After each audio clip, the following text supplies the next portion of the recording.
তোমরা সবাই কেমন আছো? আশা করি ভালো আছো, আমিও ভালো আছি। আমার এটা ফার্স্ট মিনি ব্লগ তোমাদের সাথে শেয়ার করছি। আমি প্রত্যেকদিন আমার একটা নতুন ইউটিউব চ্যানেল করেছি, সেটা মেকআপ আর্টিস্ট ওমা দাস। তো সেইটাতে আমি প্রত্যেক দিন বিকেল 5টাকে ভিডিও শেয়ার করতাম। তো কিছু প্রবলেমের কারণে আমি 5টার সময় ভিডিও শেয়ার করতে পারছি না। সেই কারণেই আমি সকাল 10টায় ভিডিও শেয়ার করব। যেটুকু পারবো ছোট ছোট মিনি ব্লগের মতো ছোট ছোট ভিডিও আমি শেয়ার করব।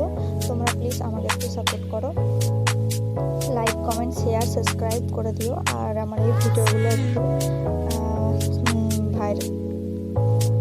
শেয়ার করে দিও। তো আমাদের বাড়িতে এই দেখো ছোট ছোট ফুল গাছ হয়েছে, সেগুলো আমি তোমাদের সাথে শেয়ার করছি। এগুলো সব মা লাগিয়েছে, বাবা লাগিয়েছে ছোট ছোট। আর আমাদের দেখুন সূর্যমুখী গাছ লাগিয়েছে ছোট